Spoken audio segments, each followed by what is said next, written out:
Hi there, signs of Aquarius. This is Kim here to do your 2023 reading for you.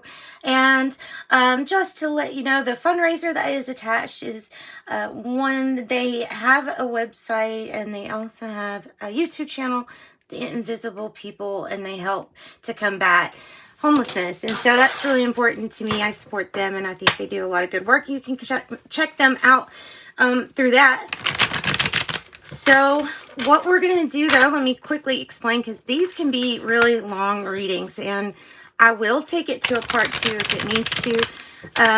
But I'm going to break up the year into quarters, and then quarterly, we'll use another deck to pull your cards to clarify. All right, so each month. So asking that your spirit guides and your angels join us. These messages are made to resonate for your Most High. Okay, and I always, no matter how I put the card, I read it by how it comes out. No matter how I put the card. Found that is a good way to word that. Figure, how can I say that? Because I like the artwork. This is Journey of the Sacred Bee. So for January, February, March, for Aquarius, we got the Emperor in a challenging position. Or not necessarily challenging, but changing, possibly. All right, so the Emperor strategy here. April, May, June. The Queen of Swords, the way that it's coming out, this undecided feel to it. It's not this way or that way to you. Something is not either this way or that way. And that's evident in these months. So April, May, June. Now we have July, August, September. Card for July, August, September.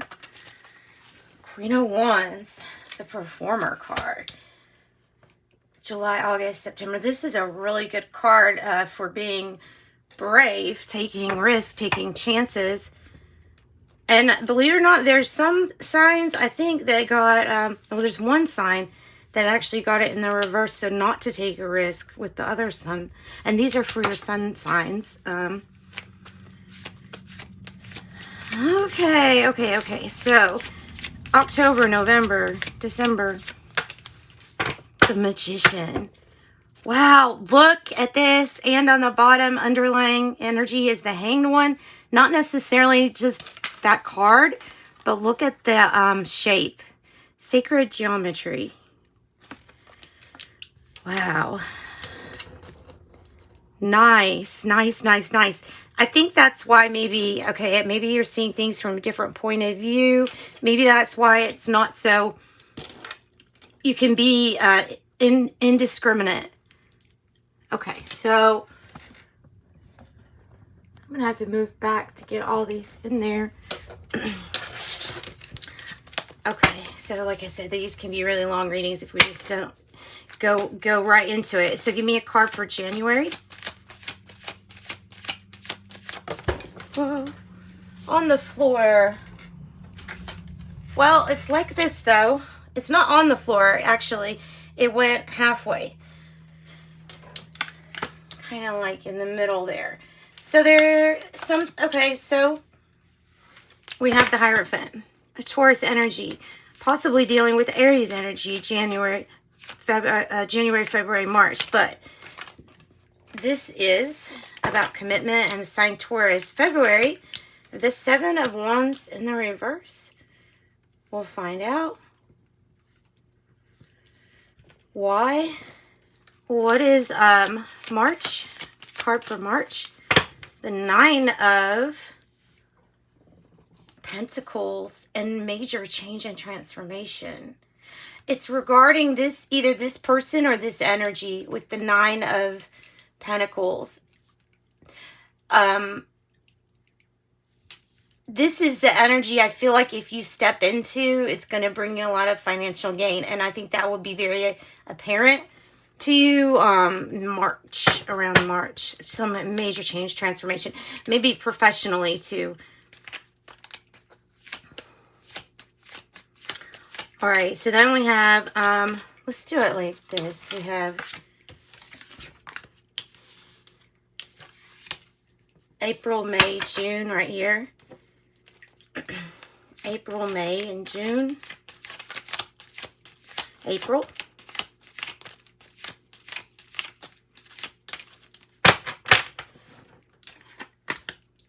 Magician. Okay. And it's challenging. Challenging you, maybe to create something. Manifest. The Magician twice. What's May? The Lovers. Woohoo. The Lovers. Big decisions. Crossroads. Maybe Gemini. Soulmate energy. Tell me about June. Oh, Queen of Swords. And it's coming out in the upright. So I feel like if you are going to be decisive about something, about a situation, it will more than likely be in June, or something to do with a decision might be in June, something like that. Let's move on. I first want to get all the cards out and then we will clarify. So July, card for July. Your reading's extremely good compared to a lot. And then I pull the Ten of Swords. So July, let's do August.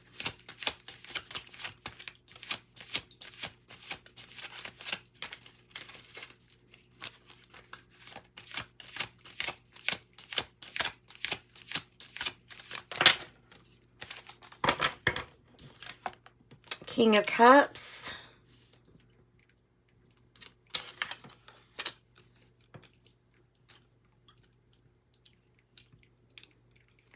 And September.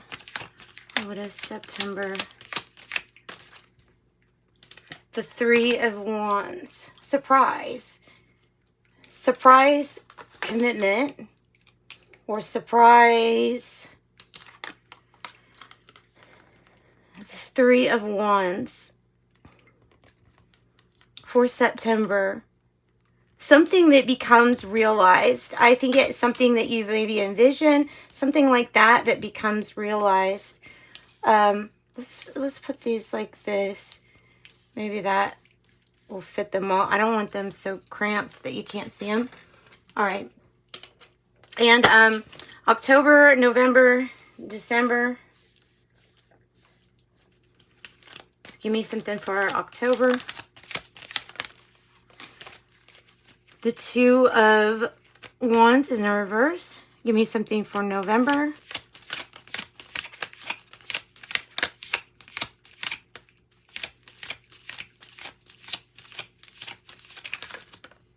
The Ace of Swords. All right, and then give me something for December. And remember, you have the Magician for all of those energies. Give me another card for December now. Card for December. The Nine of Swords. Okay, well, you know what? These are these energies we can deal with. We can definitely deal with.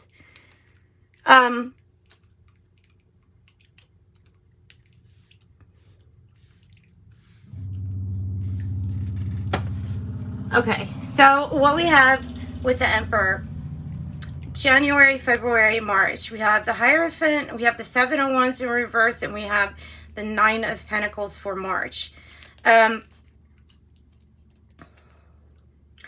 There's something about not moving forward, like standing down for a moment, or not proceeding forward with some kind of action for February. That's probably what we'll take a look at. Obviously, the Hierophant stands for major commitment, maybe traditional ways of doing things. It's what it might be talking about traditional ways of doing things, and either those commitments or legal agreements, things like that. You know what? I'm going to put a little crystal in the middle of each of these because the cards get kind of messy, and I apologize if the cards get messy here, but this is how this reading looks. So, tell me more about this Hierophant energy. The Emperor here came out kind of in reverse, or challenged. Sorry, challenged. So powers either shifting around and changing, or the foundation growing, possibly. Wow. Wow.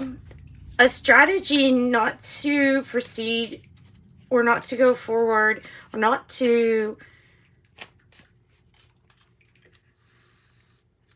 I don't know, something that's not getting,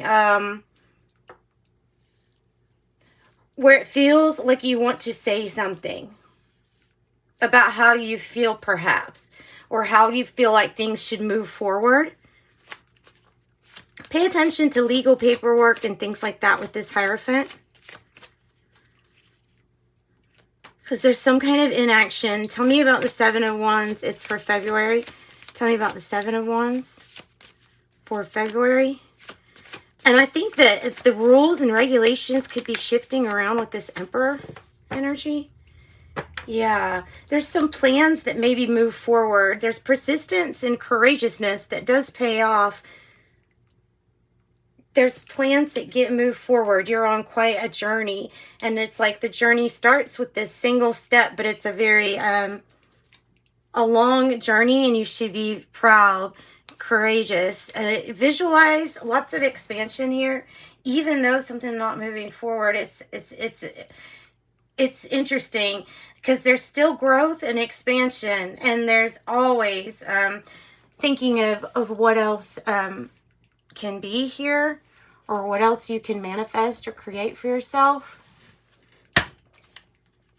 You could be creatively collaborating with others, maybe sharing a vision or something like that. Because look at the 3 as this creating energy. So the 7 in reverse is coming across to me with the 7 of Wands. It's kind of, because it's going to be the year of the 7. It's coming across to me of like a spiritual, possibly challenge. Since this is spiritually, kind of a spiritually charged year, being 7s. This has to be really carefully planned and knowing what you're going to do first. And I think that that's another thing that's maybe being pointed out. These are being the challenges. So I can tell you the months that are being the most that would be the most challenging would be April and December, possibly. But only with some thoughts too. You're going towards, by May, you're going towards what it looks like you put into action, manifesting, envisioning for yourself. You put it into action in February, and it looks like it's something that ends up manifesting May. More growth, more expansion. Tell me about the 9 of Pentacles. This is a, man, your efforts really pay off. In March, you receive maybe a financial windfall. King of Cups twice. You've got a lot of mentor-like energy around you, trying to lead with love, trying to be diplomatic, which what I mean by that is like by fair to everyone, trying to be diplomatic, trying to please people, but not compromising on the greater good. This is like Scorpio energy. This is like transformation and change. And it's also a really balanced mood. Like it's not any extremes. It's having a really nice, well-balanced mood. And a big win for yourself and financial gain. That might be representing you being an entrepreneur and, you know, starting your own stuff, doing your own thing. The 10 of Swords is just something that You end up either walking away from a situation or person, or it's just kind of like this painful situation may have a completion to it. Yeah, it does. Whatever situation is really painful for you, you go into this year by April, it's actually a good sign that there's going to be a completion and that you have the Three of Cups with it to clarify it, meaning celebration, abundance, fun, and doing things with friends and family. Even though it might feel like kind of conflicting to celebrate. I'm going to do a part 2 because this has already taken a lot more time. So I'm going to do a part 2 for you, Aquarius. Love and light.